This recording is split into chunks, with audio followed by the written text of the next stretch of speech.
So, in this chapter, we're looking at one, really in this entire week, we're looking at two specific government programs. One pretty small and targeted, and the other a bit broader. But in both of these cases, what we see is that um, specific government programs can do a great deal to eliminate poverty. And so in this chapter, we're going to look at a program that specifically deals with childhood poverty, and the other chapter, Social Security, deals with poverty among the elderly.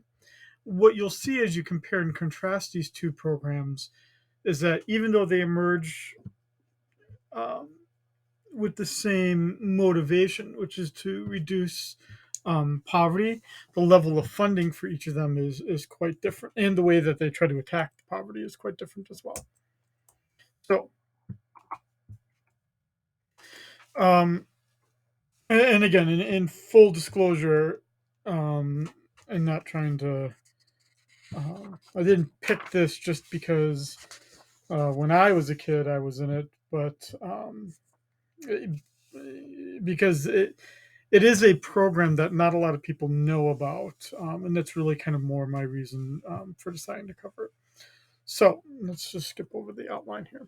So Head Start, it starts during the Johnson administration in the mid 1960s.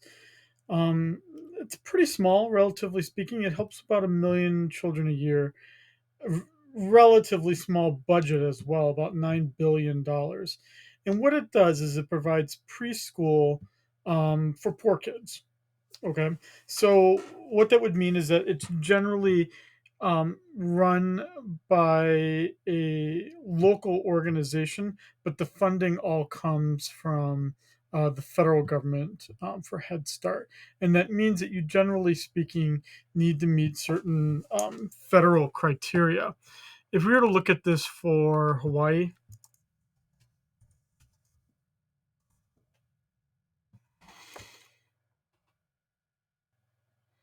you can see there's one actually nearby here in Waipahu.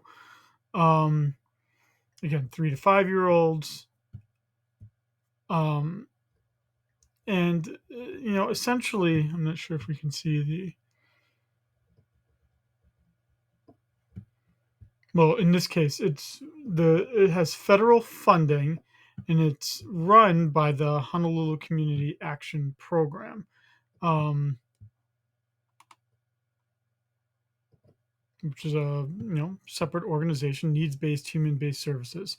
So the idea is that it's community based, federal funding for that specific group of individuals. And so I'm just trying to see.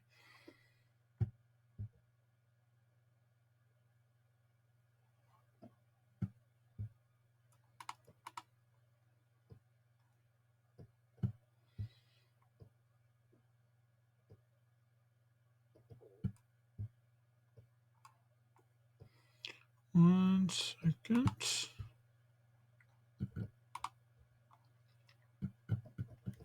So what you can see here is that they then ask a series of questions that are designed to find out more about your household. Um, in terms of criteria, um, like what are your demographics, that kind of thing. Um,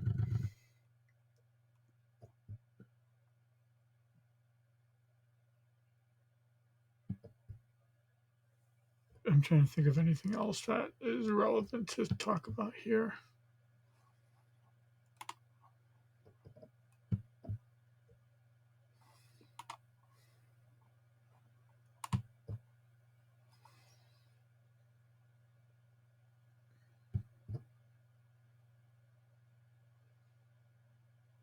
I can't really find anything that. Um, I mean, and obviously there is an income requirement. They're not saying what it is, but that's kind of what I was looking for there. But it's designed for poor children. So if you're not poor, the idea is that you'd pay for the preschool yourself. But if you don't, this is where the government would step in and provide that program. It's an investment. And that really is what it is. It's an investment. Um, when we think about how easy it is to help children succeed. Um, it really comes, the largest returns come in the very beginning with that early intervention, meaning training, a new parent how to raise their children healthy, providing children with educational opportunities before age 5, which would then be when public school would start. Um, even within the state, we talk a little bit about maybe there being a need for some pre-K, but it seems like that almost never happened. The state doesn't seem to want to come up with the money for it, and yet it seems like almost they should, right? Because again, it is relatively inexpensive, and the individuals that would help, if you don't have any formal education or experiences until age 5, and the other children have been in preschool since age 2, um, just because their family had the resources, you're not really leveling the playing field very much. So, what's a graduate of Head Start going to do?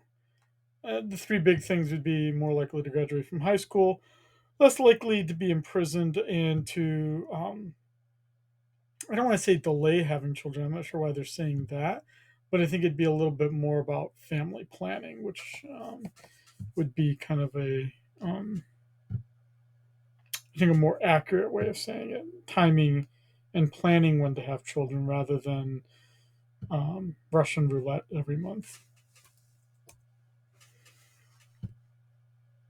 Let's just skip this for right now. So let's skip the present value analysis. But the big thing that I would like you to focus on from an economics perspective would be the externality side of this.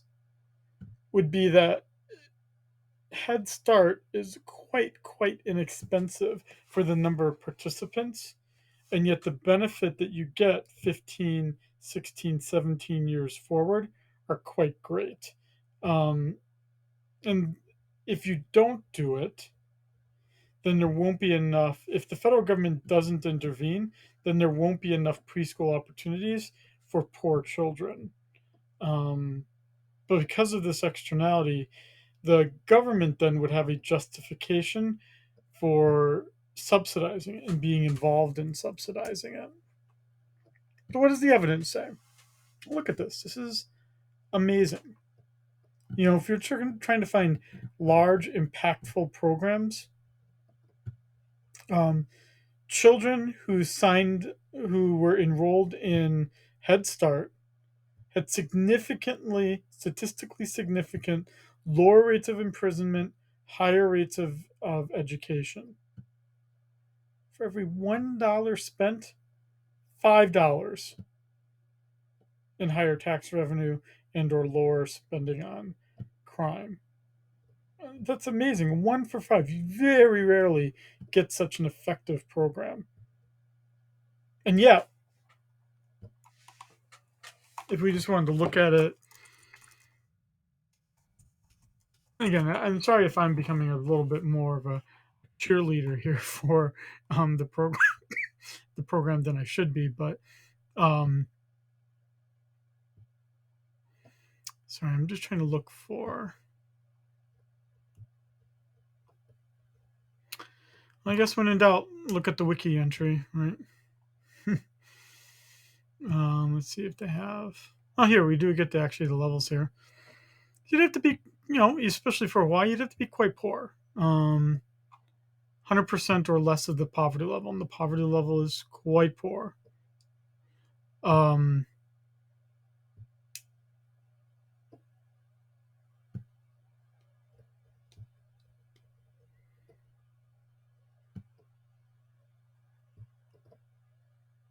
Interesting. So there's another study here that says more generous Head Start funding as opposed to less generous Head Start funding, you got even better scores. Um, look at this. People, I'm just like reading you a website here, but um, in California, parents saying that they're more likely to be able to stay in work, stay enrolled in training programs if their children are in Head Start, as well as improving their parenting skills. So all of those things are coming from a program. And just if you look here, there's just significant research on the benefits that come from um, participating in Head Start. Let's go back to the slides.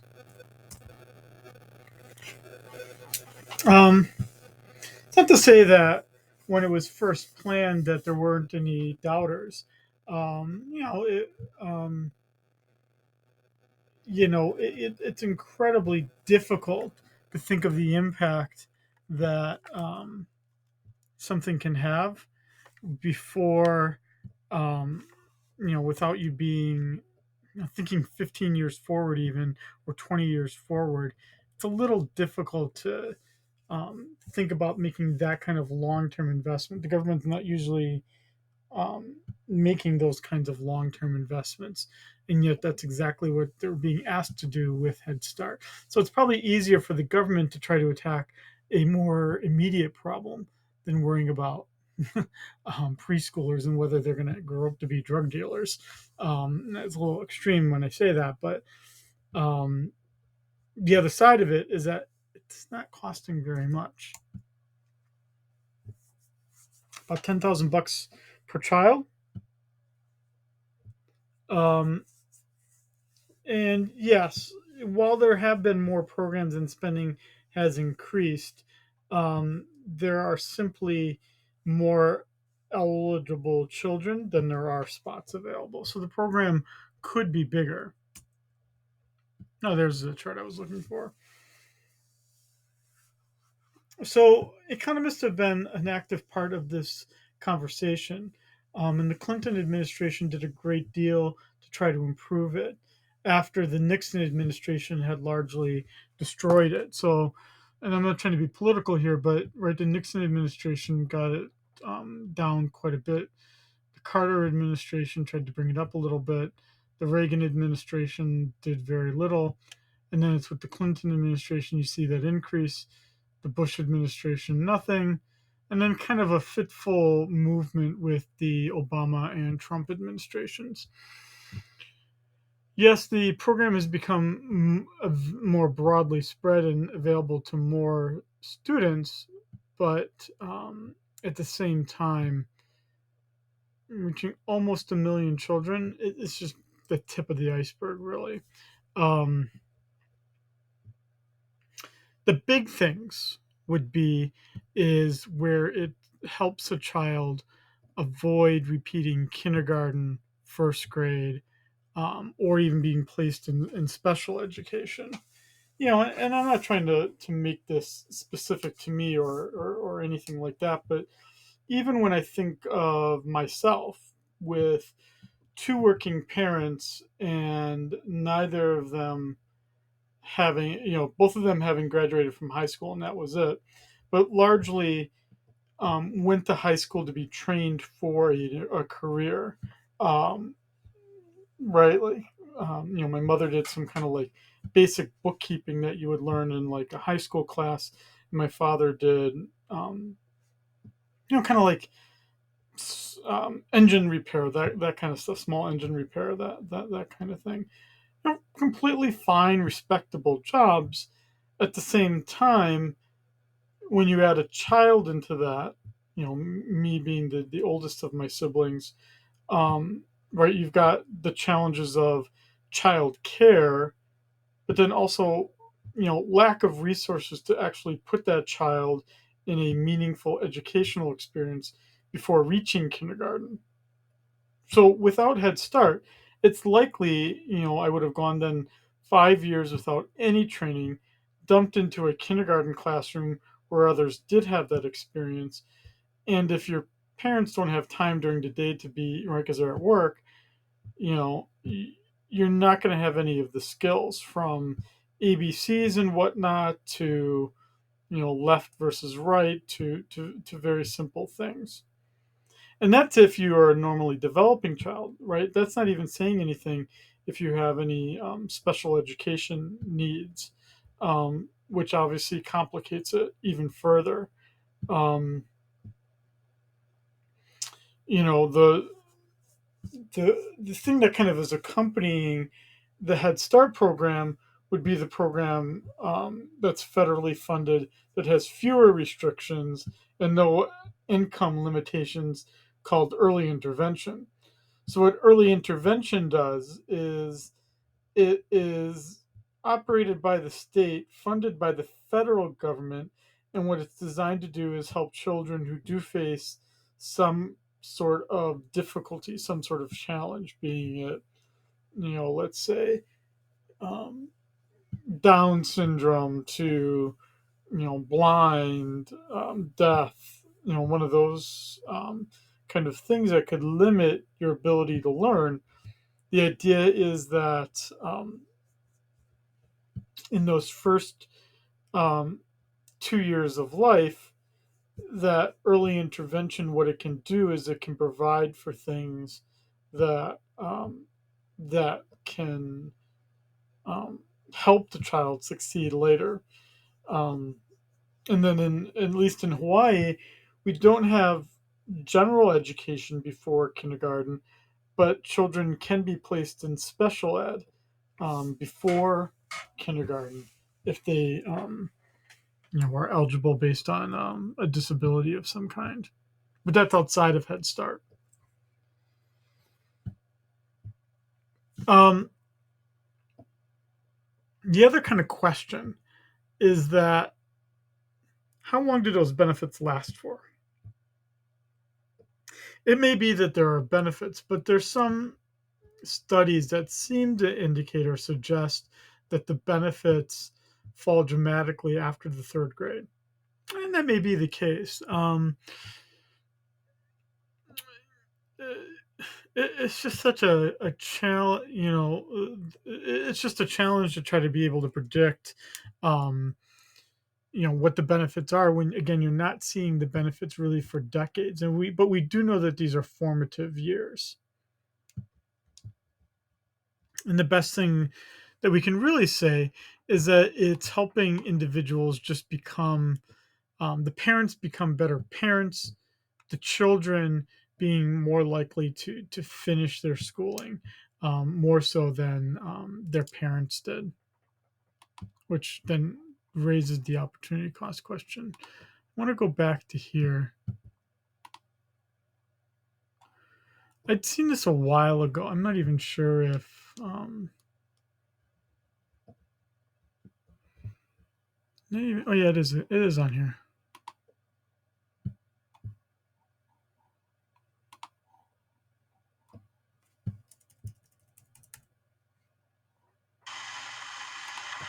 What we have here, a long paw with a whole stomach full of peas.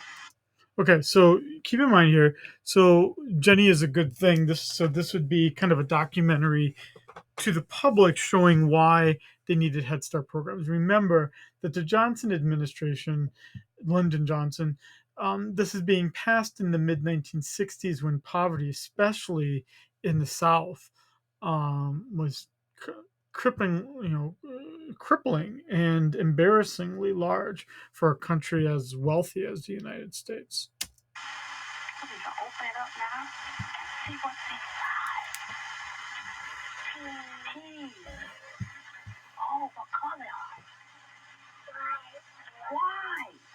Wow, with so many little peas will be our own shape. Is this the way it grows out here, like? Yeah. Sure, that's the way it grows. Now, is it round or is it flat? Oh, the pea is round. So see, what you're seeing there is, from an early childhood educational perspective, right? You're seeing the child kind of, communing with nature in some sense, learning things like something is round, having more structured time with an adult to learn some of the basic principles that their own parents don't have the ability to provide just because of the other challenges of just surviving in this world.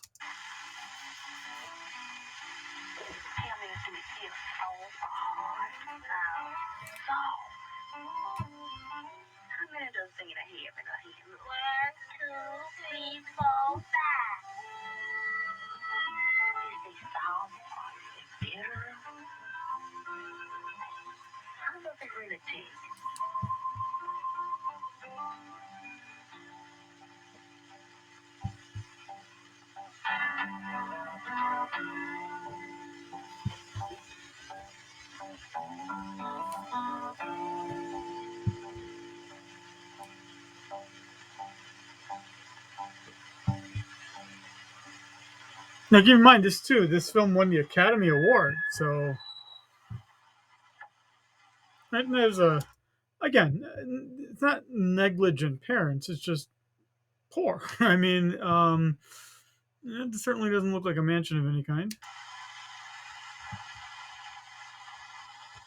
Some are outgoing, some are shy. All are children, 3, 4, and 5 years old.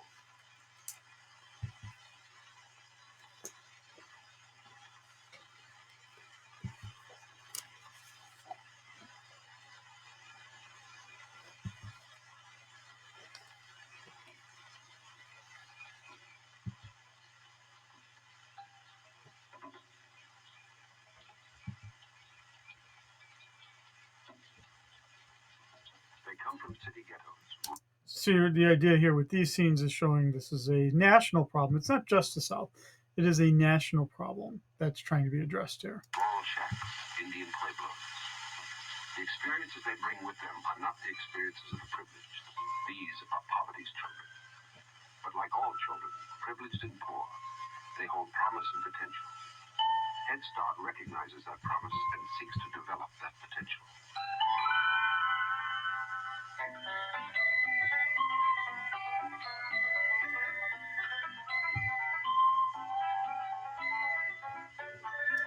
Now, one of the things that's not being mentioned here is that what this is also doing with Head Start is they are providing specific funding to train, like in this case, this teacher.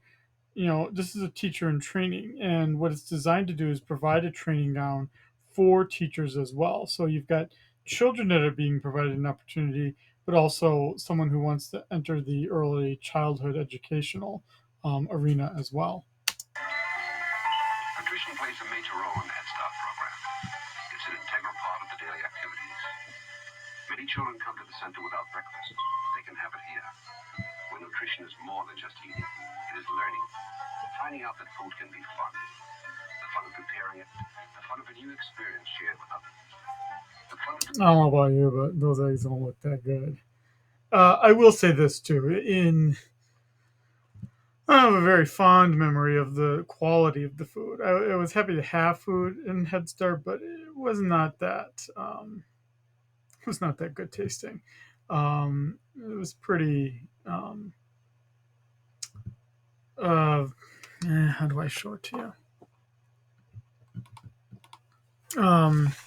The food was odd looking. That's really the labels were weird. I'm not even sure if I mean it doesn't look like this anymore. Kind of. Yeah. I mean, it's a good example. It would just say peaches, right? Or I remember the one that just said, here's the picture I know. Yeah, so this is what it kind of looked like. I'm not even sure if this will, if I can make the picture look bigger here, but yeah, can't.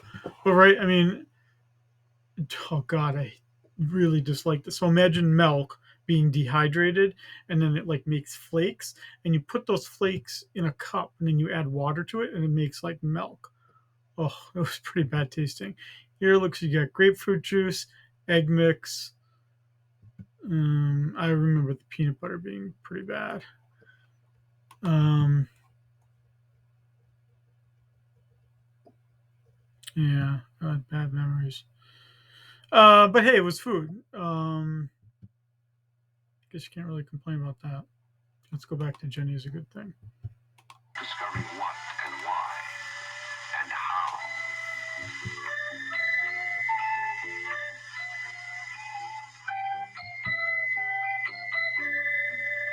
Come on, Jenny.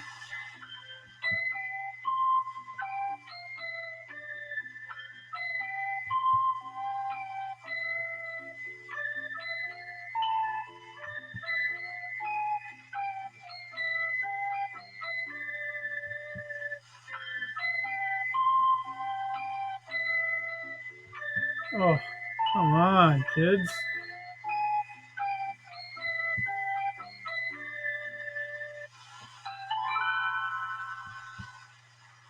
My name is Johnny. And where do you live? In a crazy apartment house. What's your address? Nutrition and all activities at the center try to improve the child's concept of himself. Give him a healthy image that is not twisted by poverty. How a child feels about himself is how he feels friends and community. He's loving if he knows that he's loved. He's proud if he's treated with dignity. He grows if he's given encouragement. So keep in mind those words that are being said there. I mean, that really, since this film is being made right after the Head Start program started, that really is the intent. In fact, let me just rewind that back just so we have a sense of like where the intent is here. Not twisted by poverty. How a child feels about himself is how he feels friends and community. He's loving if he knows that he's loved. He's proud. He's treated with dignity. So I know it sounds cheesy, but in some sense, it's making better citizens. He grows if he's given encouragement and opportunity. At the center, the child learns that he's an important person.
Nutrition activities like snack time add to the child's knowledge and skills and build his self-image.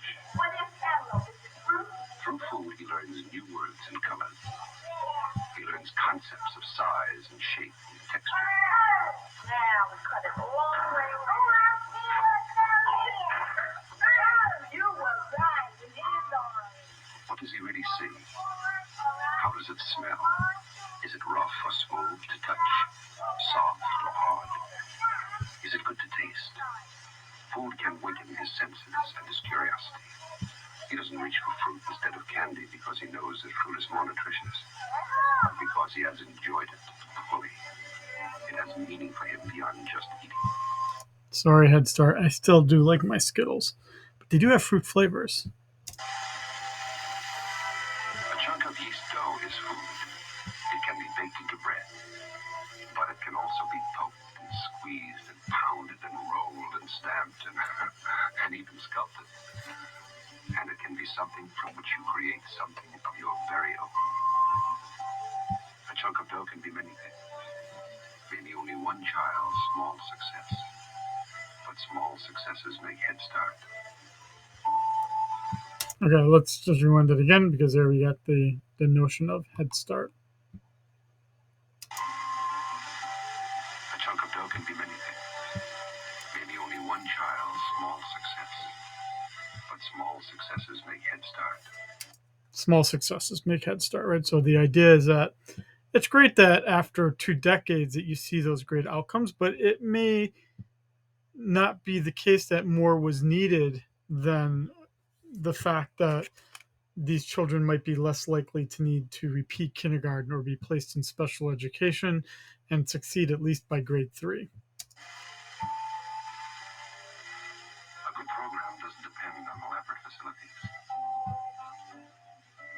It depends on ingenuity. In this old and cramped kitchen, delicious hot lunches are prepared each day for over 75 children.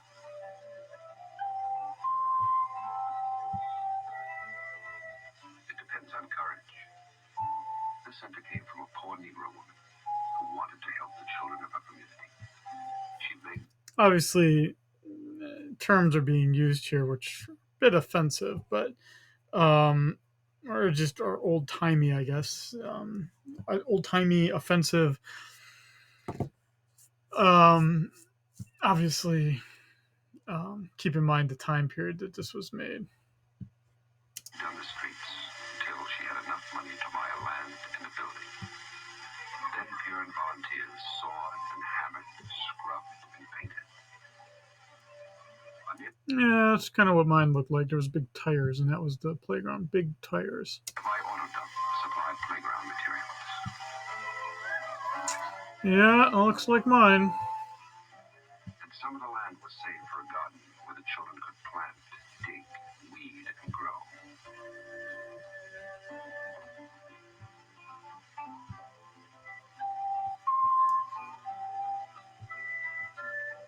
Here each child has his own water pail, placed at a level he can easily reach.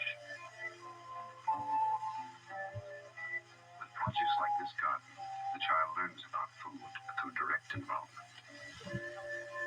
At Head Start, learning is an adventure.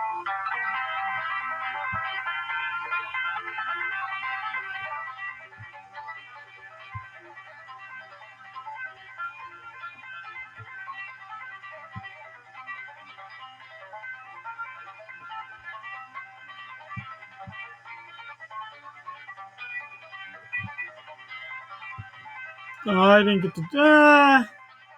I do remember one little field trip kind of like this, but there wasn't too many like this.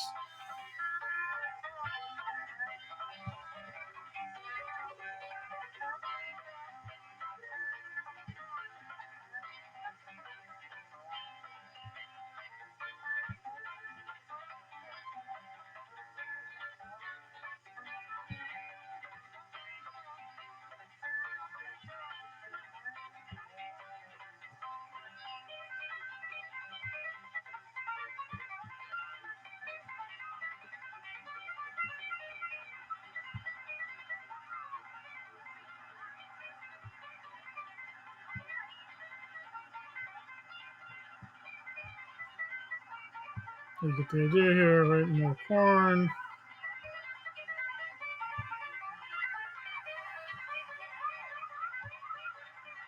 By the way, I do hope you're still watching this at this point. I know it's getting a little tedious, but this is a rare example where we do have a documentary, a pretty good documentary. I've seen it once. It was a few years ago, but again, this is a pretty good documentary documenting kind of the motivation behind the Head Start program.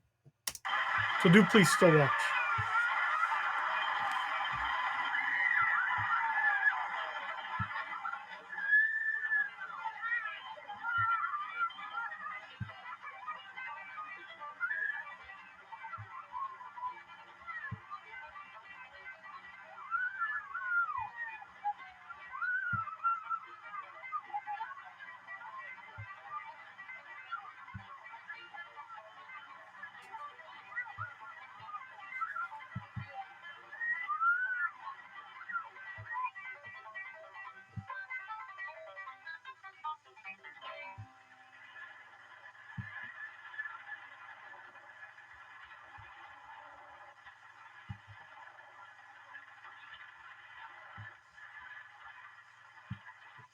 I do remember the trip to the grocery store. I do remember that.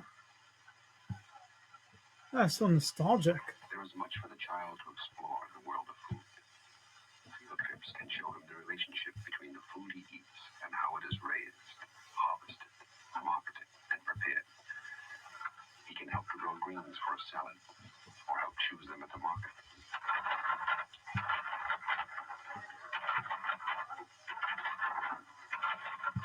He can make a salad.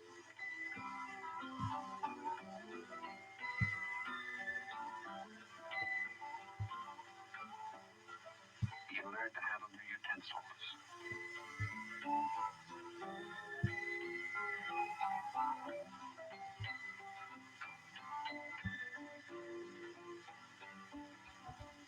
Or rely on his own, more basic methods.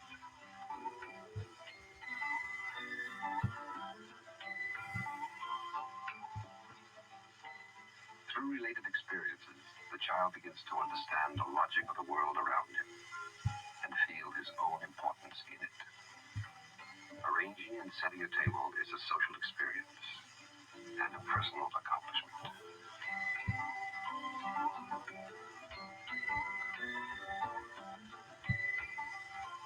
Head Start brings children and food together happily. At the center, each child gets at least one hot meal that gives him a good share of his nutritive needs for the day. The children eat family style, each serving himself and helping to serve others. Bread is quartered, meat and vegetables cut into manageable sizes. Teachers and aides sit at the level of the children, eating with them, helping them to identify foods.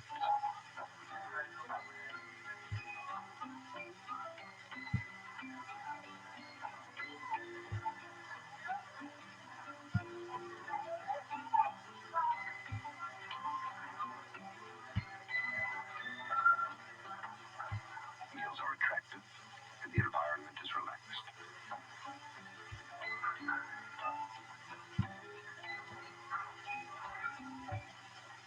Children aren't punished for not eating. And if a new food is introduced, they're not forced, but encouraged to taste it.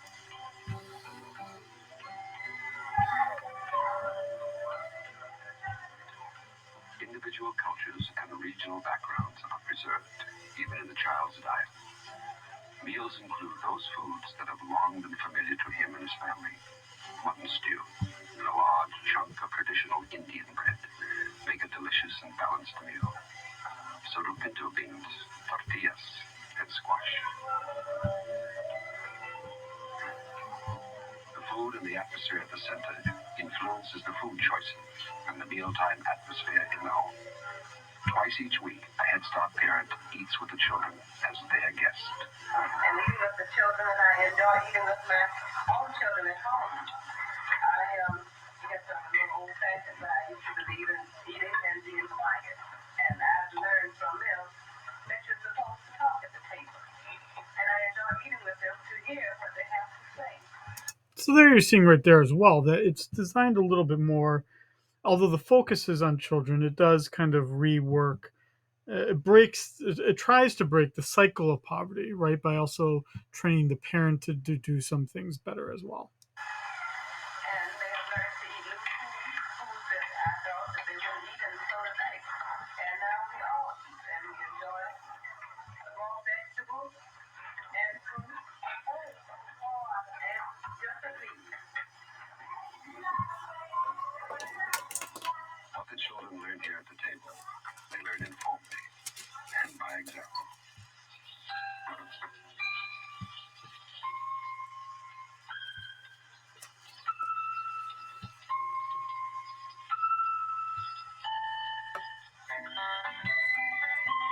And here you don't have to clean your plate to get dessert.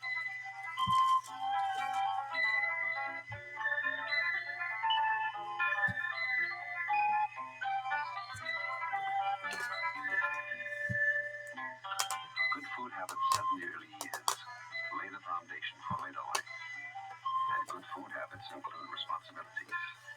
Brushing teeth after meals, helping to clean up, or full participation builds confidence and self-respect. For whatever the region, race, or culture,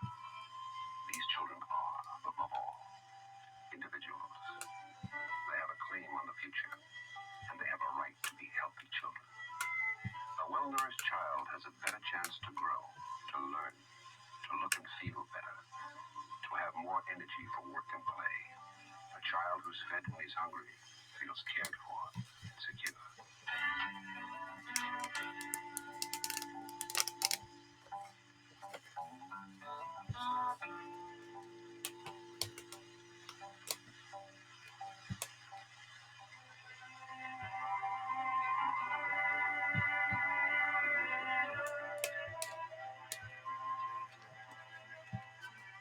Nutrition, like every part of Head Start, works to break down poverty's most corrosive effect, believing you are less than what you are. These children must learn that they are good because they exist. They must know they belong to a society that cherishes their existence.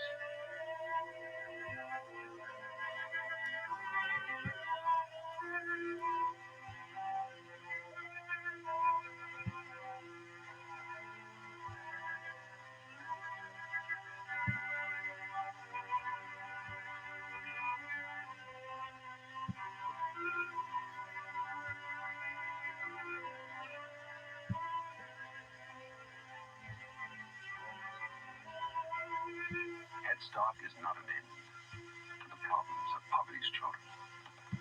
It is just a chance to have and enjoy a beginning.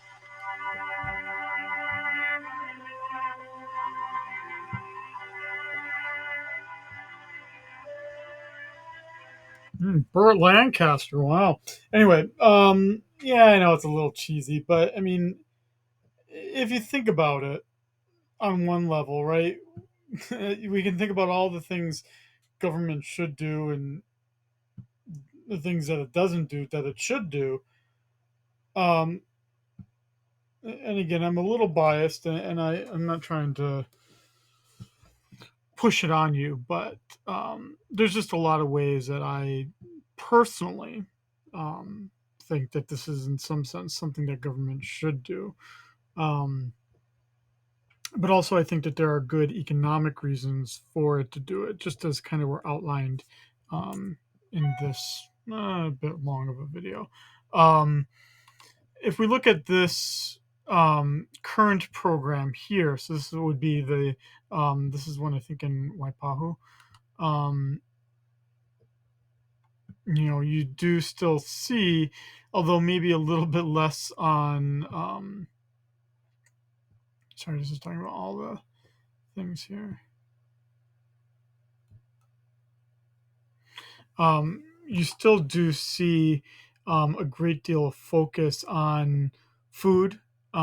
Food does still play a pretty big part in um, how things are done. But again, a lot of it is both training improving things for parents in terms of breaking that cycle of poverty, but also improving things for children in terms of providing them with the same opportunities that perhaps better, richer families would have. Okay. That's it. So thanks for watching this a little bit longer of a video so that we could watch what I thought was a pretty important documentary within it.